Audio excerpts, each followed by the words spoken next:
Chapitre 1. Économie morale. Pourquoi voter pour le RN? Comme souvent, les réponses dépendent de la manière de poser les questions. À propos du vote d'extrême droite et de ses évolutions, beaucoup de débats récents ont pris la forme de ce qu'il faut bien appeler un faux problème, en mettant en opposition d'un côté les motivations électorales dites économiques et sociales, la peur du chômage, les inquiétudes face à la baisse du niveau de vie, de l'autre, des raisons désignées comme culturelles ou identitaires, le refus de l'immigration, le rejet de l'islam.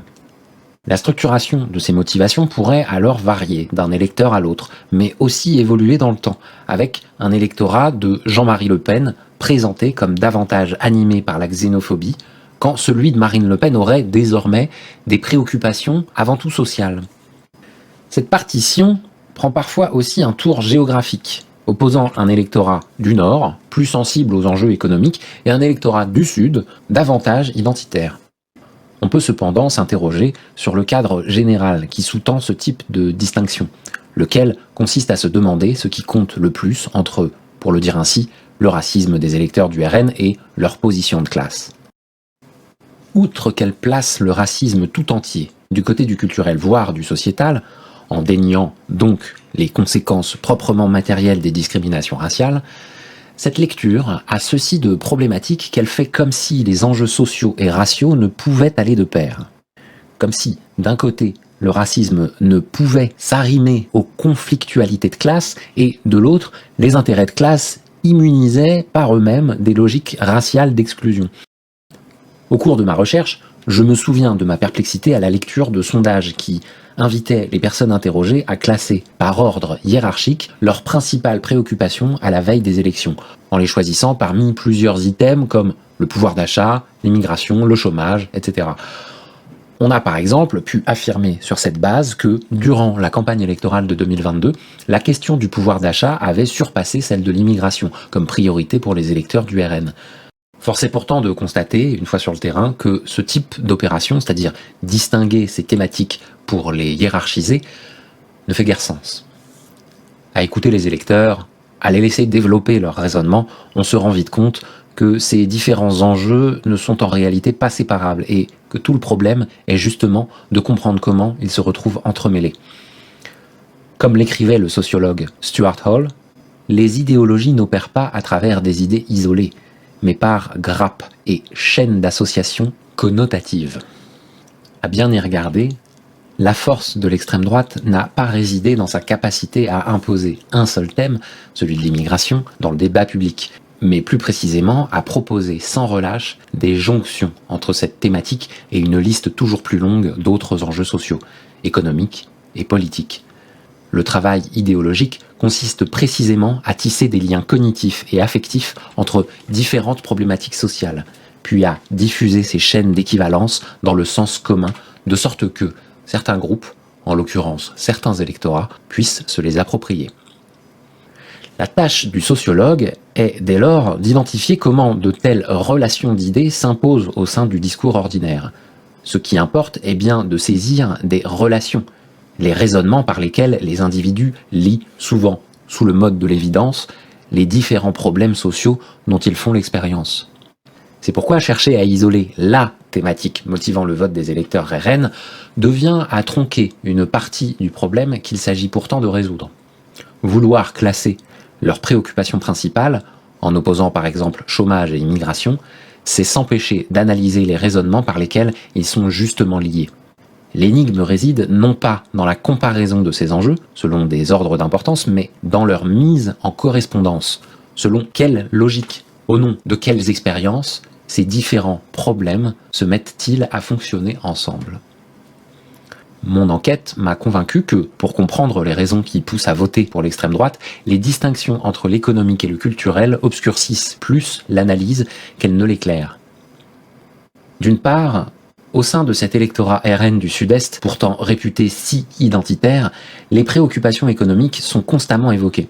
D'autre part, ces dernières n'apparaissent guère détachables des représentations négatives associées à l'immigration, et plus encore aux immigrés. Le racisme imprègne tout à la fois les attitudes mentales, les critères moraux et les jugements économiques des individus. À ce titre, il structure aussi les opinions sur la bonne manière, au sens moral, dont devrait fonctionner l'économie, y compris dans ses mécanismes de redistribution et d'allocation de ressources. Reste alors à cerner la spécificité de cette économie morale racialisée, déployée par les électeurs du RN lorsqu'ils rendent compte de leur situation sociale. Immigration et redistribution.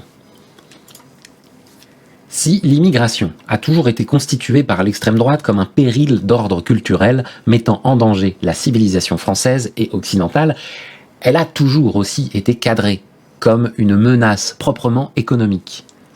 À la fin des années 70, quelques années après sa création, le RN, le FN à l'époque, prolonge une longue tradition de mise en équivalence du chômage et de l'immigration en proposant le slogan suivant « 1 million de chômeurs, c'est 1 million d'immigrés de trop ». Durant les années suivantes, la formule sera reprise à l'identique. Seul le chiffre changera. Encore aujourd'hui, l'extrême droite continue d'activer cette interprétation de l'immigration comme première responsable des problèmes socio-économiques du pays, dont la régulation, voire l'arrêt, permettrait la résolution. Mais ce slogan est polysémique. Il peut en effet, d'un côté, signifier que l'immigration produit du chômage parmi les travailleurs français, l'immigré venant voler leurs emplois, mais aussi de l'autre que les chômeurs sont les immigrés installés sur le territoire national, profitant des aides sociales financées par les prélèvements sur les revenus des vrais travailleurs. En jouant sur cette double menace que constituerait l'immigré, pour des raisons d'ailleurs contradictoires, l'extrême droite peut dès lors parler à différents types d'électeurs, à la fois sur le terrain de la protection de l'emploi et sur celui du ras-le-bol fiscal. Au cours de mon enquête, la figure de l'immigré venu voler le travail des Français n'apparaît pratiquement jamais dans les récits collectés. On l'a noté en introduction, les personnes rencontrées durant ma recherche sont à l'image de l'électorat lepéniste du Sud, composé tendanciellement de petites classes moyennes et de classes populaires stabilisées, de petits moyens, travaillant souvent dans le secteur des services, avec des emplois plus difficilement délocalisables ou à la retraite. Dans l'ensemble, ce sont des électeurs moins exposés au chômage et à la précarité économique que d'autres catégories, en particulier ouvrières, de l'électorat RN. Si les électeurs rencontrés ont connu au cours de leur trajectoire des difficultés financières et sociales, aucun ne se dit craindre, au moment de l'enquête, une perte de son emploi. Les enjeux économiques ne sont cependant pas absents de leur discours, bien au contraire. La plupart manifestent une inquiétude croissante à l'égard d'autres types de préoccupations économiques, comme leur pouvoir d'achat et la dégradation générale de leur niveau de vie. Ce n'est dès lors pas sur le terrain de l'emploi que s'active en premier lieu leur rejet de l'immigration, mais avant tout sur celui de la répartition secondaire des revenus, après redistribution. C'est alors le niveau et l'orientation des prélèvements et des transferts fiscaux qui sont perçus comme injustes. Dans les paroles recueillies au cours de mon enquête, la figure stigmatisée de l'immigré, voleur d'emploi, est remplacée par celle quasi systématique de l'immigré chômeur, volant de façon indirecte les travailleurs français par le biais des prélèvements, et donc avec le concours de l'État. Les entretiens et les observations regorgent de récits portant sur l'absence d'emploi de personnes identifiées comme immigrées ou étrangères, lesquelles ne travaillent pas et pourtant touchent des aides. S'il est vrai que le RN prospère dans les territoires défavorisés économiquement, souvent frappés par un chômage endémique, différentes études nuancent cependant l'existence d'une relation directe entre situation individuelle de chômage et vote RN. C'est, dans bien des cas, moins le fait d'être soi-même individuellement touché par la perte d'emploi qui incline au vote d'extrême droite, cette situation conduisant en réalité avant tout à l'abstention, que celui de voir se diffuser autour de soi les situations de chômage. Reste à clarifier quels sont les mécanismes cognitifs et affectifs alors en jeu dans cette relation entre vote RN et perception du chômage dans son environnement quotidien. Dans son enquête sur les classes populaires rurales de l'Est de la France, le sociologue Benoît Coquart montre ainsi comment la perte d'emploi, comme potentialité, fonctionne comme une crainte diffuse qui incite à s'approprier les discours appelant au protectionnisme et à la préférence nationale sur le marché de l'emploi. Dans le Sud-Est, où s'est déroulée ma recherche, où l'électorat lepéniste est davantage stable et protégé sur le marché du travail, cet effet indirect du chômage et de la précarité sur le vote RN passe moins, comme on va le voir, par la peur que par la colère contre un assistanat que l'on perçoit autour de soi, financé par un système fiscal jugé injuste.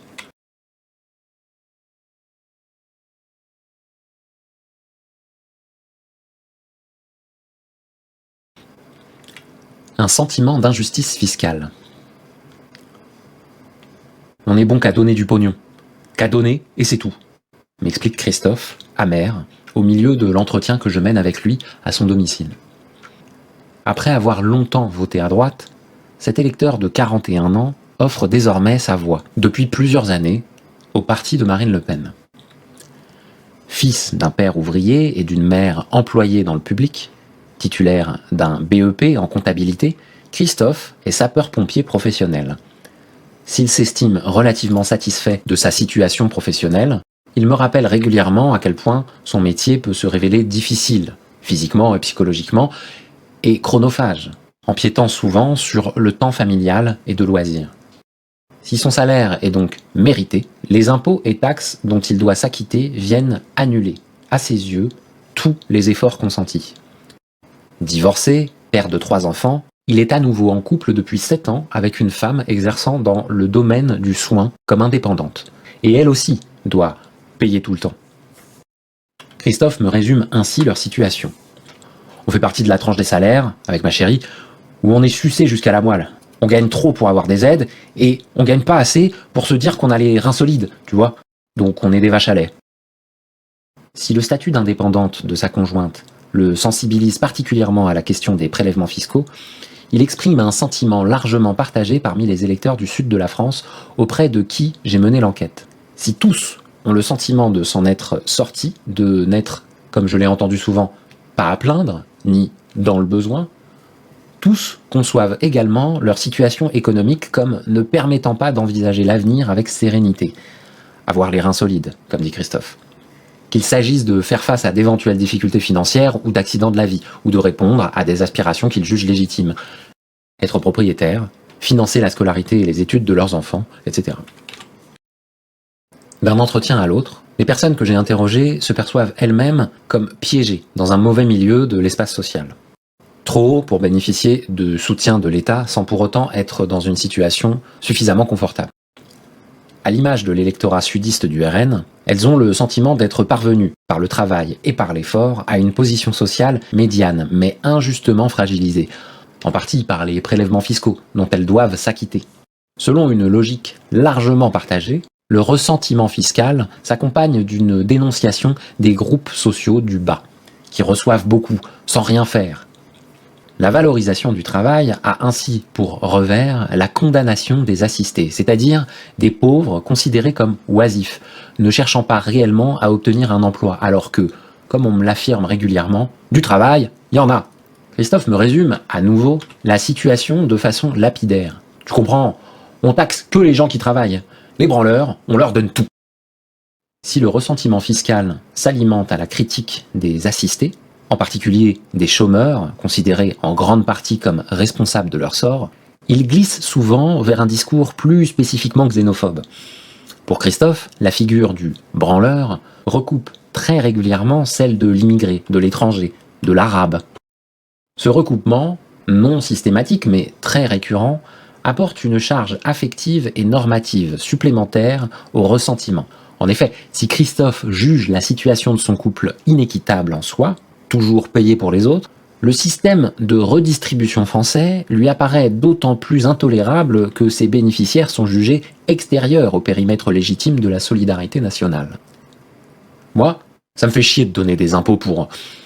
Moi, je vois ma femme, elle est à son compte, ça me rend fou, les impôts qu'elle donne. Et quand on voit ce qu'on en fait, des fois, mais ça me donne envie de péter la télé. Hein. Quand on te dit qu'il faut donner 2000 € pour les immigrants, pour les renvoyer chez eux, mais qu'est-ce que tu vas leur donner 2000 €? Mais donne-les au petit vieux qui a une pension de 200 € par mois, quoi. Tu vois, donne-le au jeune qui veut trouver un emploi, faire sa formation. Les indignations de ce type, opposant ici les bons pauvres, le petit vieux, le jeune à la recherche d'un emploi, aux mauvais, les immigrants, n'émergent pas seulement face à la télé, mais aussi lors d'interactions plus quotidiennes, qui se racontent par des anecdotes jugées révélatrices. Une fois, je reviens d'une intervention, on roulait peinard, en voiture avec un collègue, et du coup, il arrive, bien sûr, un arabe, pour changer, et il nous fait une queue de poisson. Et le jeune, il va s'arrêter au feu, nous, on arrive tranquillement, et alors je me mets à côté de lui, comme ça.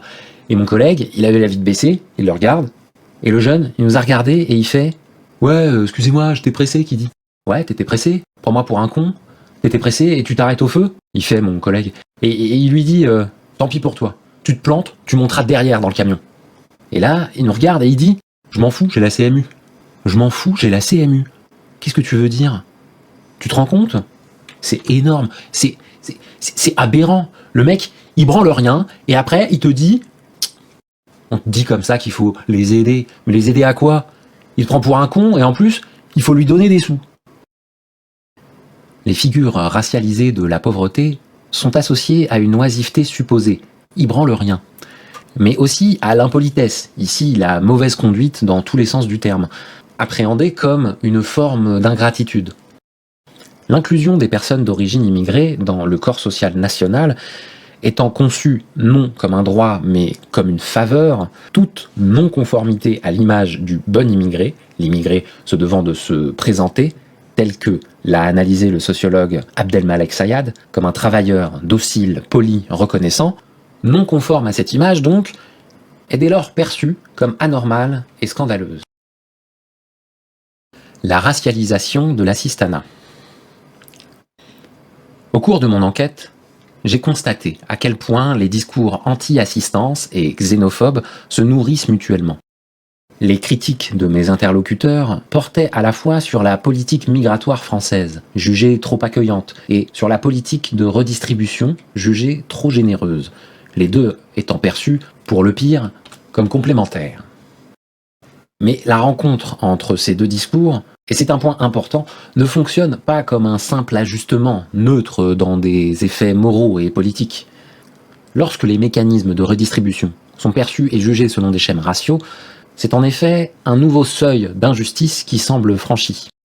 Pour les électeurs interrogés, c'est justement lorsque l'assistanat se racialise que le principe des minima sociaux devient le plus intolérable. Sa critique en illégitimité s'en retrouve en quelque sorte décuplée.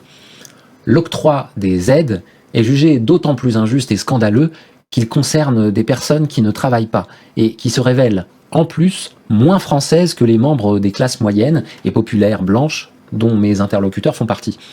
Autrement dit, le racisme ne fait pas que recouper les formes de mépris de classe à l'encontre des plus pauvres que soi. Il les aggrave. De ce fait, la racialisation de l'assistanat a des conséquences politiques spécifiques. D'une part, elle attise et décuple le ressentiment fiscal, renforçant le sentiment d'injustice face au système redistributif français.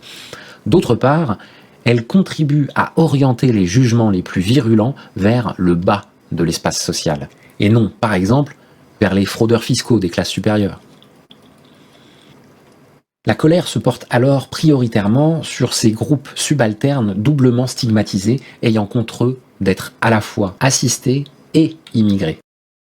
La solidarité à l'égard des groupes en situation sociale défavorisée apparaît ainsi d'autant moins acceptable que la présence de ces derniers sur le territoire français est conçue comme problématique.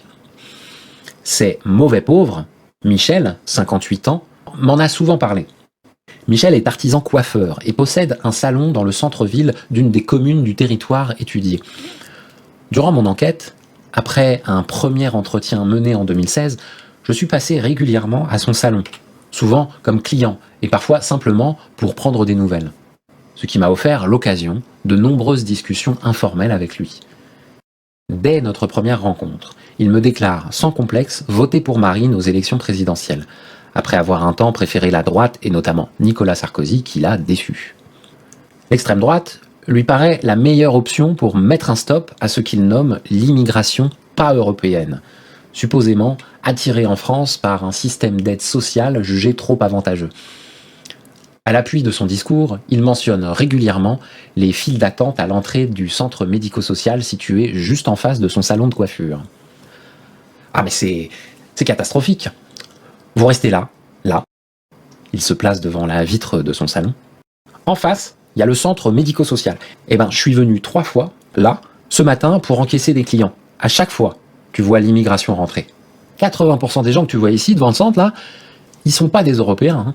Non, non. Vous rentrez dedans, moi j'ai 2 clientes qui travaillent en face. Elles me disent, mais on n'en peut plus. Et je comprends qu'elles en peuvent plus. Comme Christophe, Michel mentionne également le mauvais comportement des personnes percevant les aides sociales. Les gens, ils rentrent les poings fermés là-dedans. Ils rentrent avec les enfants dans les bras et tu sais qu'ils vont direct, qu'ils vont crier, se mettre en colère. À cela s'ajoute le soupçon particulièrement répandu de fraude. Michel ironise régulièrement sur le fait que les mêmes personnes touchant les aides n'en auraient en réalité pas véritablement besoin. J'ai une cliente qui travaille à la banque d'à côté. Elle me dit « Mais il faut voir les comptes bancaires qu'ils ont !» C'est ici toute l'ambiguïté de ces formes de racialisation de la pauvreté qui associent assez spontanément les minorités à la pauvreté tout en estimant qu'elles ne sont que rarement assez pauvres pour être jugées légitimes dans leur demande d'aide.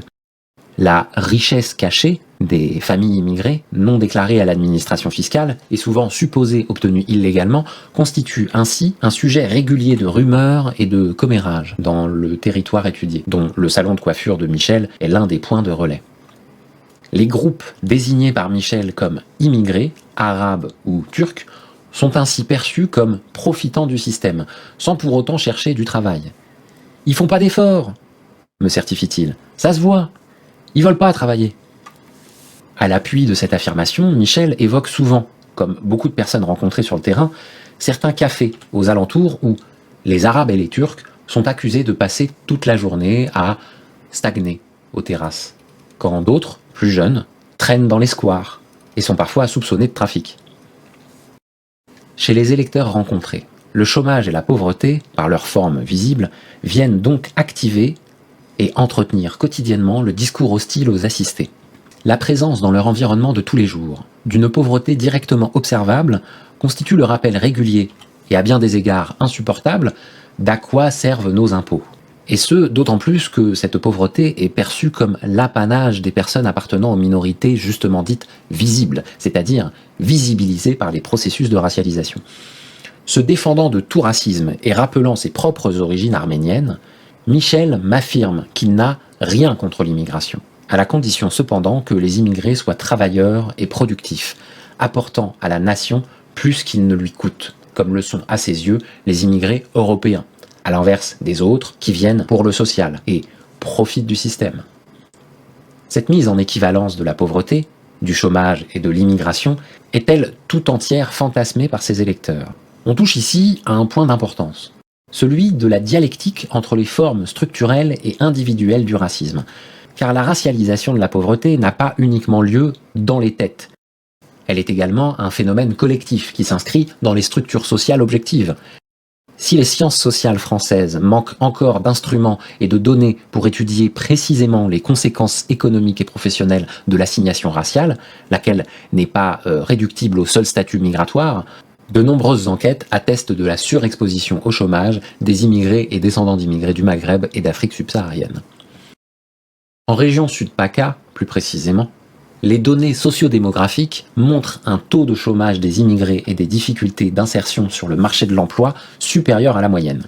Des travaux ont montré qu'en France, les travailleurs immigrés d'origine africaine semblent être, toutes choses égales par ailleurs, surexposés au chômage et à la discrimination à l'embauche dans les métiers dits de contact, secteurs de type vente, commerce, etc. Le Sud-Est étant signalé comme un territoire davantage sujet au phénomène. Sur mon terrain, les quartiers où la population étrangère est immigrée et surreprésentée sont aussi ceux qui concentrent les plus forts taux de chômage et plus d'un quart des ménages y résidant sont couverts par le RSA. Il serait donc erroné d'isoler l'électorat lepéniste de la structure sociale travaillée par les inégalités ethno-raciales dans laquelle il s'insère. Mes interlocuteurs n'inventent pas, en tout cas pas totalement, la pauvreté racialisée. Elle est présente objectivement dans le monde social et sert de point d'appui au sens commun raciste tel qu'il peut être observé au niveau individuel.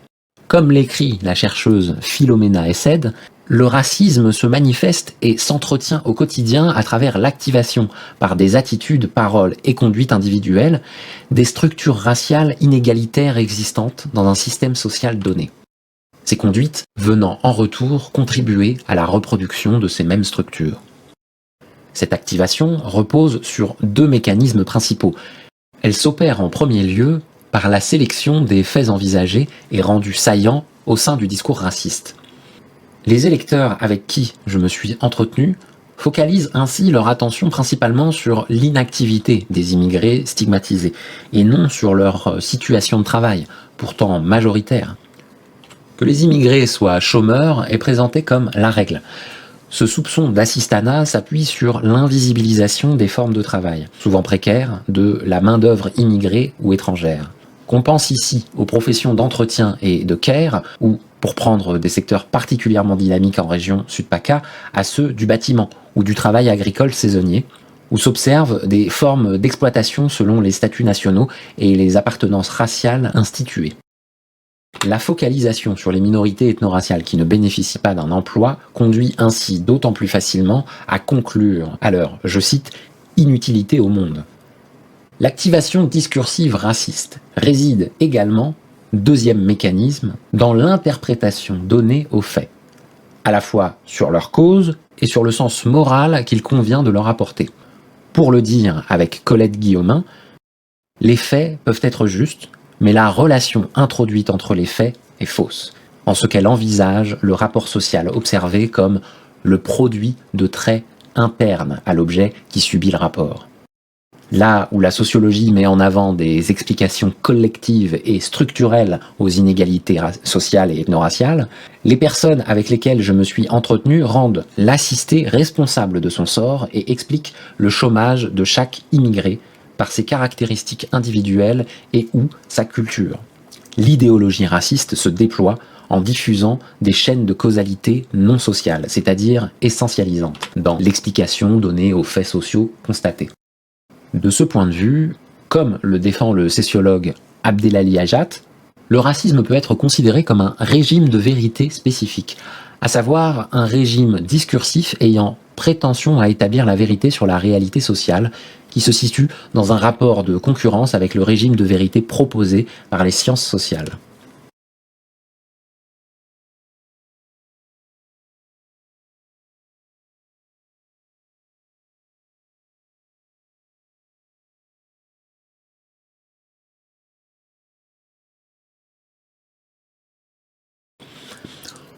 Comptabilité nationale et préférences étrangères. Cette mise en équivalence entre inactivité et immigration est d'autant plus spontanée qu'elle s'adosse au discours public porté sur le fait migratoire depuis au moins les années 80. En effet, et comme le notait dès cette époque Abdelmalek Sayad, l'immigration ne semble pouvoir être intelligible pour l'entendement politique qu'à la condition qu'elle soit source de profit ou, pour le moins, que les coûts qu'on lui impute n'excèdent pas les profits qu'elle peut procurer. De fait, exercer un métier et effectuer un travail productif reste encore de nos jours un élément crucial de légitimation de la présence des étrangers et immigrés, ou supposait-elle, sur le sol français. Or, pour les électeurs interrogés, les immigrés sont essentiellement associés, on l'a vu, à la captation d'aides sociales et non à la production de valeur économique. Les mécanismes de redistribution sont alors conçus comme un jeu à somme nulle, où tout ce qui est donné aux immigrés est retiré aux Français.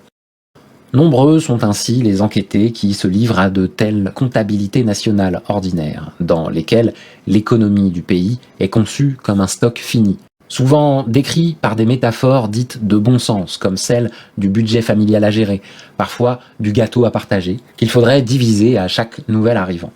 Ces représentations dessinent cependant un espace des possibles qui reste borné socialement, ce sont le plus souvent des concurrences entre pauvretés qui sont mises en scène, et non par exemple entre riches et pauvres, et racialement, c'est spécifiquement le fait migratoire qui est questionné et non d'autres faits démographiques comme le taux de naissance ou le vieillissement.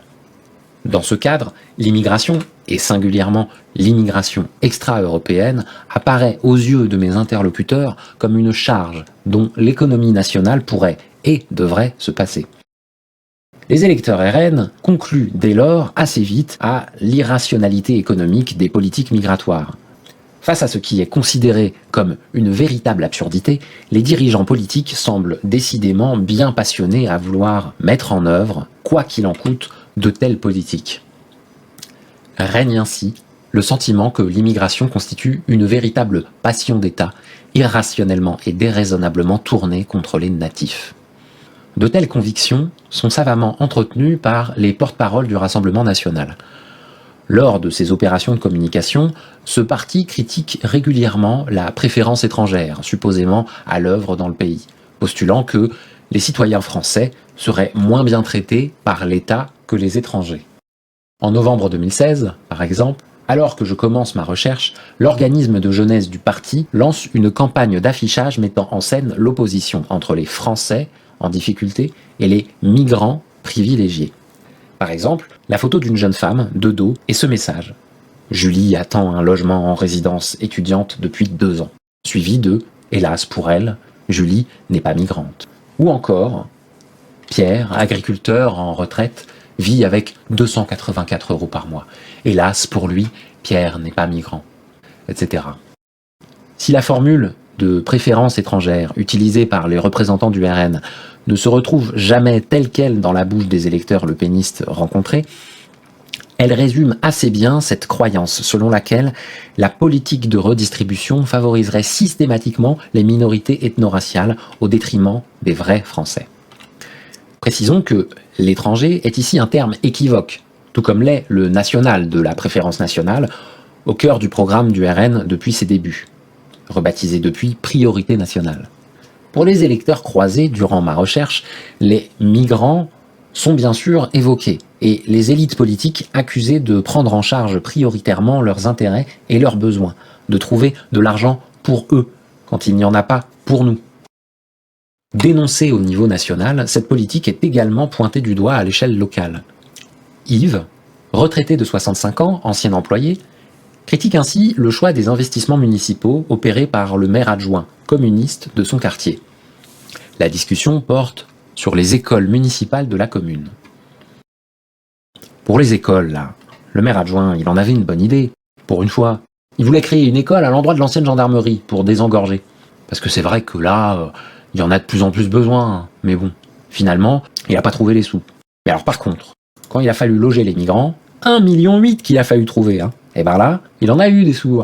Alors nous, on lui a dit, vous n'avez pas trouvé l'argent pour l'école. Par contre, pour eux, pas de problème. Mais les catégories du national et de l'étranger englobent bien au-delà. Chez les électeurs interrogés, le terme d'étranger est avant tout utilisé pour désigner les personnes identifiées racialement, et non en fonction de leur nationalité réelle.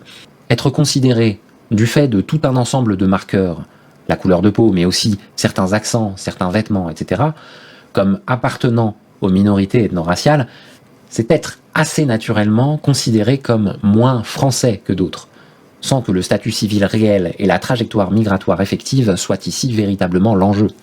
De ce point de vue, la promotion d'une préférence nationale permet au RN d'user d'un signifiant autorisé, voire valorisé dans la démocratie française actuelle, tout en envoyant un signal à la connotation racialisante auprès de la population. La priorité nationale du RN apparaît en tous les cas comprise et interprétée par son électorat comme la promesse d'une préférence proprement raciale, et de même pour la dénonciation symétrique de la supposée préférence étrangère de l'État français dans ses politiques de redistribution. À nouveau, ce sentiment général s'actualise au niveau local. Par exemple, à propos des dépenses publiques à destination des quartiers défavorisés. Sur mon terrain, le projet de construction d'un tramway traversant les quartiers périphériques d'une des villes étudiées constitue un sujet d'indignation ordinaire et très récurrent. En plus d'impliquer la fermeture de certains parkings, et donc d'augmenter les difficultés à se garer en ville, cet équipement collectif coûte cher et, surtout, va profiter aux quartiers jusque-là peu desservis par les transports en commun. Pour les ménages des classes moyennes ou populaires qui n'y habitent pas, et sont par ailleurs peu dépendantes des transports en commun dans leurs déplacements, l'automobile étant le moyen de transport privilégié, il s'agit d'une dépense publique supplémentaire réalisée pour eux. Robert, ouvrier retraité, est très explicite sur ce point. Le tramway, c'est une connerie manifeste. Les travaux qu'ils font là, c'est pour arranger qui? Encore les bicots. Ça va aller jusqu'à la cité, là-bas, où il y a tous les quartiers. Là. Pour les ménages les plus populaires, cette conviction peut s'activer plus directement lorsque certaines aides sociales leur sont refusées alors qu'ils se retrouvent eux-mêmes ou leurs proches en difficulté. C'est le cas pour Pascal, retraité, qui a enchaîné des emplois courts toute sa vie, dans la vente, la livraison et l'industrie, et dont un des fils, chauffeur-livreur pour une entreprise privée, peine à trouver un logement. Lors de l'entretien mené avec lui, il me répète que les logements sociaux, c'est que pour eux, toujours pour les mêmes. Après m'avoir parlé de la situation compliquée de son fils, il est en train de divorcer là. Il demande un logement et on lui dit non. Il ajoute, à propos d'un nouveau voisin qu'il identifie comme immigré maghrébin, et nous, juste derrière chez nous là, il y en a un nouveau qui s'est installé. Alors c'est lui qui l'a eu, le logement social. Dans un autre registre, Jack, un indépendant de 50 ans, m'explique avoir vu une de ses demandes d'aide refusée et ironise sur le fait qu'il aurait mieux fait d'imiter l'accent arabe lors de l'appel téléphonique auprès du centre social. À nouveau, la logique du racisme fonctionne comme un régime discursif concurrent à celui des sciences sociales. Alors que ces dernières ont objectivé les différentes discriminations à l'œuvre dans l'attribution d'aides sociales auprès des publics minoritaires, le privilège est ici retourné. Les différences de traitement au détriment des minorités sont ignorées ou déniées, jusqu'à être conçues et présentées comme à leur avantage.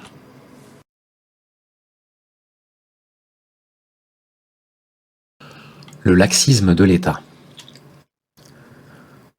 Cette conviction qu'il existe un deux poids deux mesures au détriment des Français ne concerne pas seulement l'octroi d'aides et de ressources par l'État social. Elle se déploie également dans les jugements portés sur d'autres institutions, et en premier lieu, les institutions comme la police et la justice jugées insuffisamment efficaces dans leurs fonctions répressives. En effet, de la même manière qu'on reproche sa trop grande générosité à la main gauche de l'État, on blâme sa main droite pour son laxisme. Au sein du groupe enquêté, il existe un large consensus sur le fait qu'il existe en France une grande tolérance vis-à-vis des comportements illégaux et incivils.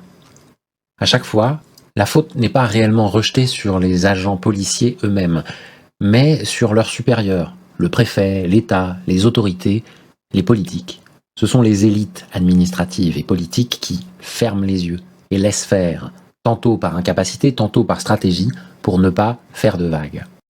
Cette permissivité étatique est perçue comme d'autant plus injuste qu'elle semble appliquée inéquitablement.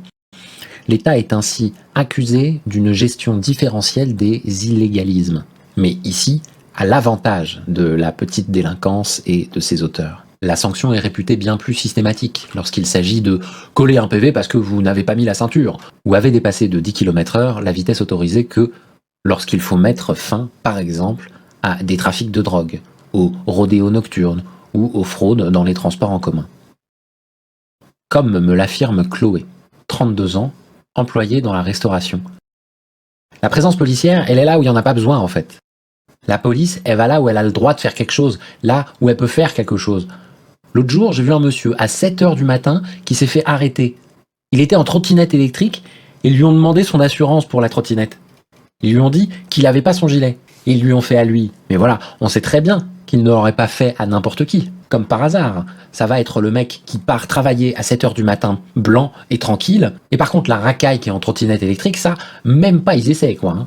On le sait, ça. Ils sont tranquilles, quoi. Ce sont des illégalismes populaires qui sont ici visés. Mais ceux-ci, à nouveau, se spécifient par la convocation implicite ou explicite de figures racialisées, mises en contraste avec des incarnations de la respectabilité. Ici, un homme blanc, travailleur, tranquille. On retrouve la même logique d'inversion du discours repérée plus haut. Beaucoup des électeurs interrogés semblent convaincus qu'il existe une clémence étatique particulièrement forte à l'égard des jeunes de banlieue, ou de la racaille, expression généralement utilisée pour désigner les jeunes hommes de classe populaire, le plus souvent non blancs, alors que l'on sait qu'ils représentent au contraire une véritable clientèle policière, quotidiennement ciblée par les forces de l'ordre. De façon similaire, la situation carcérale m'est régulièrement décrite comme très, et donc trop, confortable pour les détenus. L'emprisonnement est souvent qualifié, sous les traits de l'humour, comme une expérience tranquille, cool, proche du centre de loisirs ou du séjour de vacances. On m'évoque ainsi les PlayStation dont bénéficieraient les détenus, et l'on compare parfois la prison au Club Med. Philippe, commerçant de 55 ans, m'indique que son épouse travaille dans une société de nettoyage qui a pour cliente une institution pénitentiaire située à proximité de sa commune et qu'elle se retrouve, de ce fait, en contact avec des responsables de la prison. Aïe aïe aïe, on lui en raconte, hein. Me rapportant ces paroles, Philippe m'assure que quand les détenus cassent leur télé, faut leur remplacer direct. Donc ils cassent tout, leur télé, et ensuite, on leur change direct, donc faut tout le temps tout changer, tout réparer. Et ceux qui paient, c'est nous, c'est toi, c'est moi. Faut pas l'oublier, hein.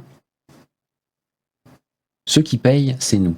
La prison est donc appréhendée, là aussi, à l'aune de ses coûts pour la collectivité, financés par les contribuables, qui, pour être utiles, sont aussi jugés excessifs. Comme le résume Michel, cité plus haut, en prison, il n'y a que ça, hein, et ça nous coûte cher. Pour beaucoup d'électeurs rencontrés, il s'agit là d'un coût supplémentaire, indirect de l'immigration. Il existe ainsi, chez les électeurs RN, la conviction qu'une préférence étrangère est à l'œuvre, également en matière de répression. Fermeté de l'État pour nous, excessive tolérance et permissivité pour eux. Je m'aperçois que eux, ils ont plus de droits que nous, résume une enquêtée, Marie, ancienne employée maintenant à la retraite. L'accusation porte non seulement sur la partialité et l'injustice de l'État, mais aussi sur sa complaisance, son laxisme, au fond, sa faiblesse vis-à-vis de groupes désignés comme repoussoirs. Y compris dans ses fonctions répressives et sécuritaires, l'État est jugé, comme je l'ai souvent entendu, trop gentil, n'utilisant jamais tous les moyens à sa disposition, et en particulier la contrainte physique légitime pour faire respecter les principes qu'il a pourtant lui-même institués. Le sentiment de respecter les règles, très présent chez mes interlocuteurs, contraste avec la permissivité dont bénéficient, à leurs yeux, certaines minorités. Leur bonne volonté légaliste, comme auparavant on l'a vu, leur bonne volonté fiscale, se retrouve à nouveau lésée. C'est ce qui explique, pour partie, leur sensibilité au discours politique exigeant un durcissement systématique de sanctions policières et judiciaires. La tolérance zéro, le respect des règles.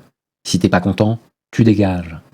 Contre-coup de ce sentiment que l'État, et derrière lui les élites gouvernantes, ont résolument choisi leur camp social et moral, et ce camp n'est pas le leur.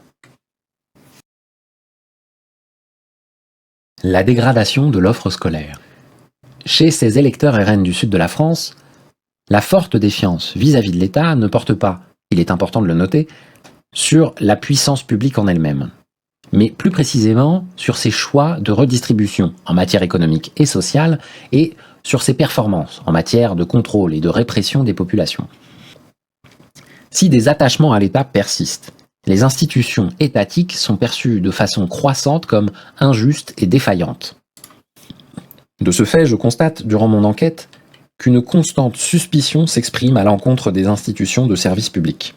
Parce que l'offre des services fournis par l'État n'est pas homogène, la concurrence inégale dans l'accès aux ressources donne lieu à tout un ensemble de classements symboliques sur leur qualité circulant dans l'espace local. C'est particulièrement le cas pour le choix des écoles. Sur mon terrain, comme ailleurs, les établissements scolaires publics pâtissent d'une mauvaise réputation. Dans le territoire étudié, la conviction que le public s'est dégradé semble très largement partagée. Et il n'est un secret pour personne que l'inscription dans les écoles privées, réputées plus sûres et de meilleur niveau, doit être demandée très en amont, car les listes d'attente ne cessent de s'allonger.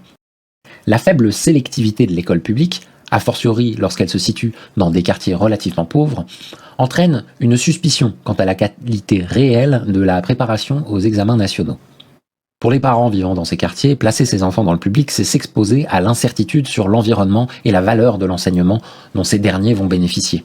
Cette inquiétude est partagée par Lucie, mère de 3 enfants, âgée de 47 ans, issue d'une famille d'indépendants. Lucie a travaillé comme employée dans le privé avant de décider de se consacrer entièrement à l'éducation de ses enfants. Son mari, Stéphane, a été employé dans une institution publique pendant de nombreuses années avant de passer à son compte pour exercer en libéral. Si cette évolution professionnelle a permis une hausse du revenu de leur ménage, l'augmentation parallèle des prélèvements est perçue comme particulièrement injuste, venant comme annuler les efforts consentis pour parvenir à cette situation. Ainsi que chez d'autres électeurs précédemment, Lucie exprime ce sentiment de se situer dans une position sociale médiane fragilisée. Cette fameuse mauvaise tranche, dit significativement Lucie en décrivant sa situation à l'aune de ce ressentiment fiscal. On est dans la plus mauvaise tranche des moyens. C'est-à-dire qu'on n'est pas assez dans les moyens pour avoir des aides et on n'est pas assez haut pour pouvoir supporter. On est vraiment au milieu, entre les deux. Mais plus vers le milieu bas que dans le milieu haut, hein. Ce qui fait qu'on est juste à la limite pour avoir droit absolument à rien. Et une fois qu'on a payé, il nous reste juste de quoi payer la maison, manger, et voilà. C'est comme si on était des voleurs chez nous, dans notre propre pays. On n'est pas les bienvenus dans notre propre pays. Les gens qui sont dans le besoin, ça peut être nous demain, donc je demande pas qu'on supprime tout, hein. Lucie juge le système de redistribution trop généreux. Je demande pas d'aide, je demande juste que, à un moment donné, on distribue un peu moins facilement, quoi. Avec un seul revenu pour payer la maison et les études des enfants, les fins de mois sont comptées et les vacances se font rares, malgré tout le travail fourni. Mon mari bosse tous les jours, du lundi au dimanche. C'est pas normal qu'on vive comme ça. Les 3 enfants de Lucie ont été placés dans l'enseignement public durant toute leur scolarité, pour des raisons financières. Les écoles privées sont chères, mais aussi éthiques. Athée convaincue, Lucie refuse que ses enfants reçoivent une éducation dans un cadre religieux. Cet attachement à l'école gratuite et laïque se teinte cependant d'une forte appréhension due à la dégradation, à ses yeux progressive et constante, des écoles publiques de son secteur. Par une stratégie de compensation, elle va investir personnellement l'institution scolaire en devenant par exemple représentante des parents d'élèves de la classe de son fils, en rencontrant ses professeurs, en suivant en détail l'évolution des programmes et autres choses. Elle fournit également un important travail parental d'encadrement du travail scolaire de ses enfants, reprise et suivi des devoirs à la maison, et de surveillance des sociabilités enfantines et adolescentes par une attention soutenue à leur sortie et à leur fréquentation. Ne pas traîner après l'école, ne pas sortir avec n'importe qui, etc. Cet investissement traduit le sentiment qu'être derrière ses enfants devient une nécessité face à un encadrement éducatif qui n'est plus assuré par l'école. Si Lucie est sévère avec certaines familles dont elle juge qu'elles tirent vers le bas l'école publique en laissant leurs enfants livrés à eux-mêmes, elle l'est aussi face au recours à l'école privée de certains parents, comme c'est le cas de mères qu'elle connaît personnellement et qu'elle essaye de convaincre de rester dans le public. Je leur dis « mais relevez le niveau !» Ce recours croissant au privé par les ménages qui en ont les moyens entraîne en effet, par agrégation, un recrutement objectivement plus populaire au sein des établissements publics, qui nourrit encore davantage leur mauvaise réputation. À nouveau, cette hiérarchisation entre public et privé est le plus souvent appréhendée et relayée selon des schèmes raciaux. Pour Lucie, comme pour les autres électeurs interrogés, la dégradation des établissements publics se manifeste en premier lieu par les changements de leur population. En 5 ans, j'ai vu la différence de population, m'affirme Lucie. C'est-à-dire, concrètement, la différence croissante d'élèves et de parents non blancs dans les classes et à la sortie des écoles. Le déclassement social des écoles publiques est ainsi d'autant plus visible qu'il est perçu racialement et d'autant plus difficile à enrayer que cette perception renforce, par circularité, les pratiques d'évitement des ménages blancs. Ne pouvant plus accorder sa totale confiance à l'institution scolaire publique, Lucie a ainsi la sensation d'avoir dû redoubler d'efforts pour assurer la réussite de ses enfants. Cet investissement, coûteux en temps et en énergie, a porté ses fruits. Ces 2 filles font de belles études scientifiques, ce qui peut lui confirmer que le jeu en valait la chandelle et que ses choix parentaux étaient les bons. Mais cette satisfaction n'amoindrit pas pour autant son profond mécontentement, récurrent dans les entretiens menés, face à une situation où ce sont les efforts individuels qui doivent compenser ce qui devrait être, selon elle, garanti de façon collective. Durant nos discussions, Lucie se dit épuisée et m'avoue avoir envisagé de placer son plus jeune fils à l'école privée.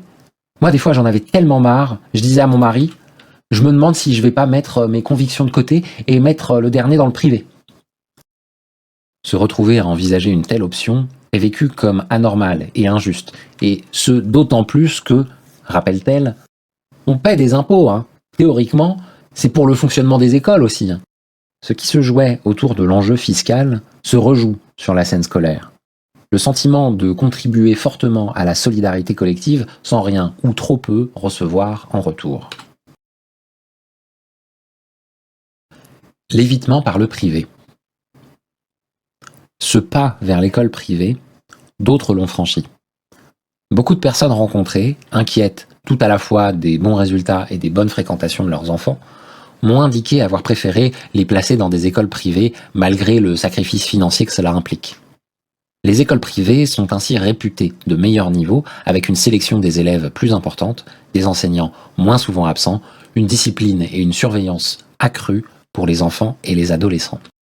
La dimension proprement religieuse, catholique en l'occurrence, de l'enseignement privé n'est pas ici la raison principale pour laquelle les électeurs interrogés y inscrivent leurs enfants.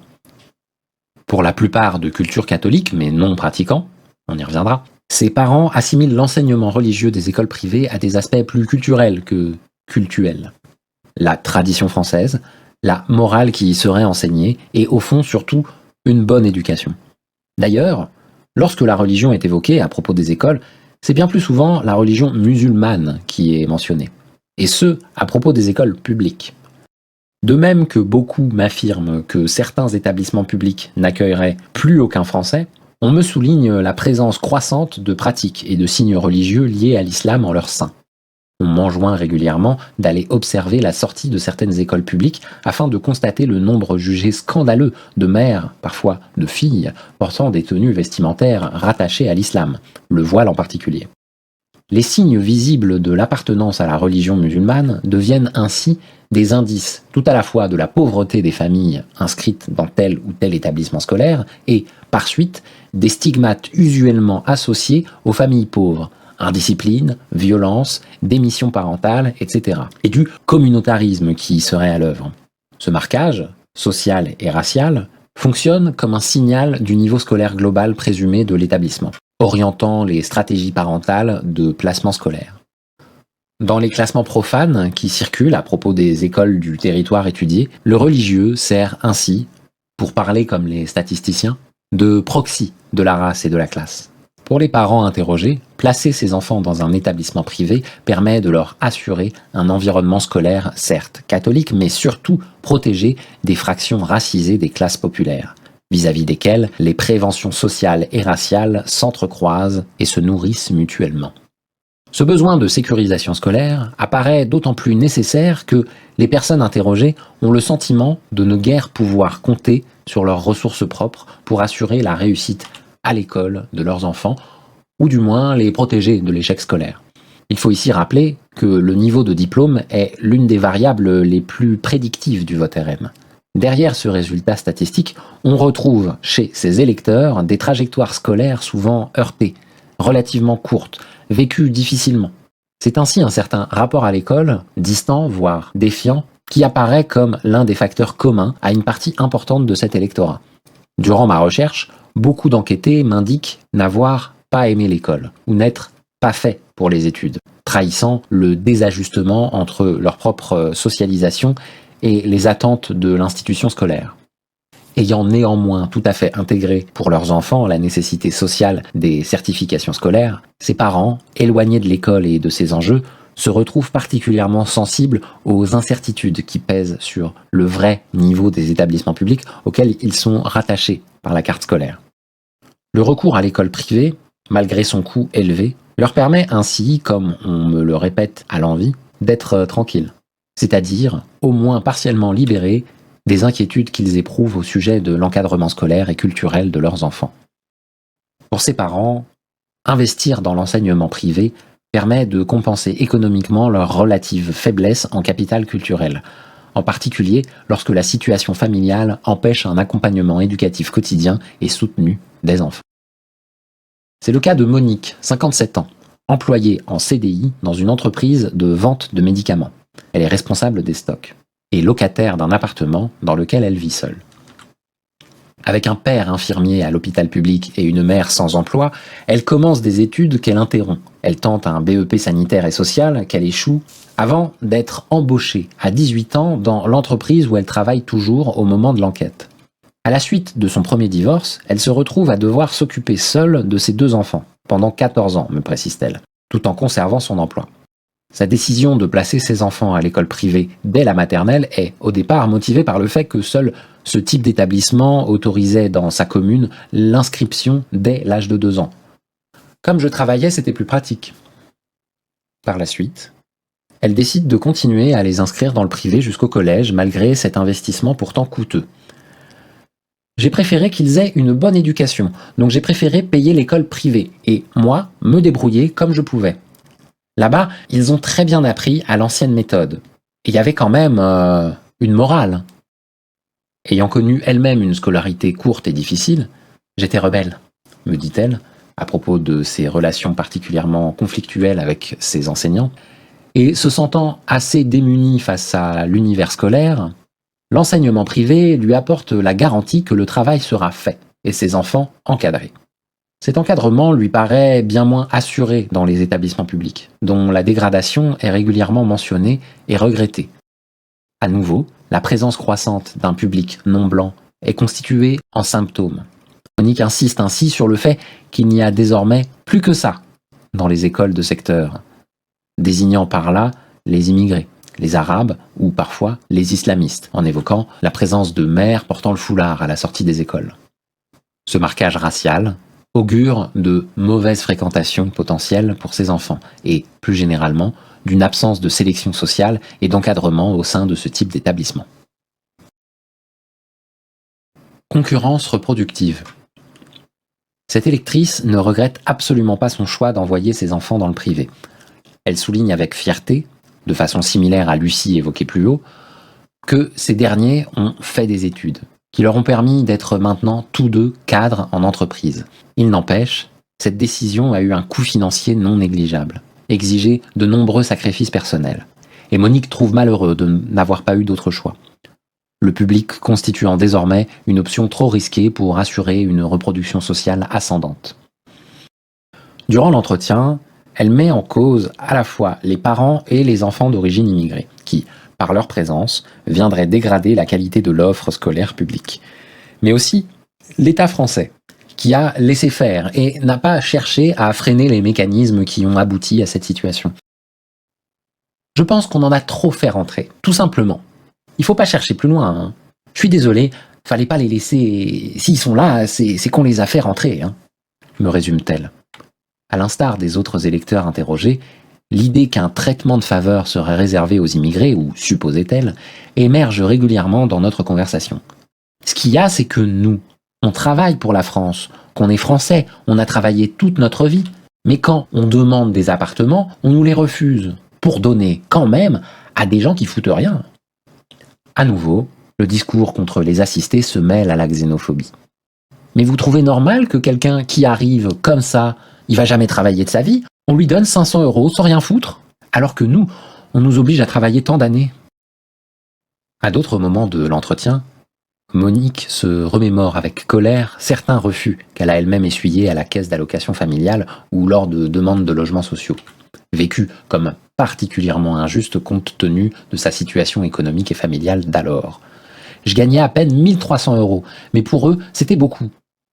Cette faible reconnaissance, financière mais aussi symbolique par l'État, de sa situation difficile, est explicitement mise en contraste avec les aides perçues par les familles immigrées et étrangères, qu'elles se représentent comme à la fois trop nombreuses et touchant un montant trop élevé d'allocations familiales. Alors comme eux, c'est des lapines aussi. Ça se prend tous les ans un gamin. La mise en concurrence des pauvretés, perçue selon des schèmes raciaux, est ici éprouvée directement non pas sur le marché du travail, Monique est dans une situation professionnelle stable et ne craint pas de perdre son emploi, mais au cours des démarches d'obtention des prestations sociales, logement et aide familiale. Comme l'illustre la convocation du stéréotype raciste sur la fécondité des femmes racisées, les lapines, c'est alors la reproduction elle-même des ménages immigrés et étrangers qui est pointée et comparée à ses propres besoins face à la nécessité de devoir élever seul ses enfants, dans une relation de compétition, là encore selon un jeu à somme nulle, dans l'accès aux ressources collectives redistribuées par l'État. Comme chez beaucoup d'autres électeurs du RN du Sud interrogés durant l'enquête, on constate ainsi que les concurrences de classes racialisées s'animent moins au rapport de production qu'au rapport de reproduction. Les féministes marxistes désignent par reproduction sociale l'ensemble des institutions et des pratiques permettant la reproduction quotidienne et générationnelle de la force de travail, dont le travail éducatif des enfants par les parents ou par l'école fait pleinement partie. Ce n'est dès lors pas un hasard si, à l'instar de Monique et de Lucie, ce sont ici des femmes qui mettent en avant le travail de reproduction sociale, restant dans nos sociétés une activité encore très largement féminine, qui se joue notamment au sein de l'institution familiale. Symétriquement, la xénophobie se déploie à l'encontre des familles immigrées, les mères, les enfants, présentés comme illégitimes dans leur accès aux aides sociales et aux services publics, dont les écoles. On comprend alors comment des discours prônant l'arrêt du regroupement familial ou la restriction des aides sociales aux seuls nationaux, tels que promus par le Rassemblement national, peuvent trouver ici une oreille attentive. De façon analogue au désir de protectionnisme économique chez les travailleurs sentant leur emploi menacé, la dégradation et la mise en concurrence des diverses institutions de la reproduction sociale ont ainsi pour effet d'activer des demandes de ce que l'on pourrait appeler un protectionnisme reproductif, et ce davantage chez les femmes, tendanciellement plus concernées par ces enjeux. On trouverait ici une explication possible de la réduction de l'écart entre vote masculin et féminin pour les partis d'extrême droite, ce que la science électorale nomme le Radical Right Gender Gap, l'écart genré au sein de la droite radicale.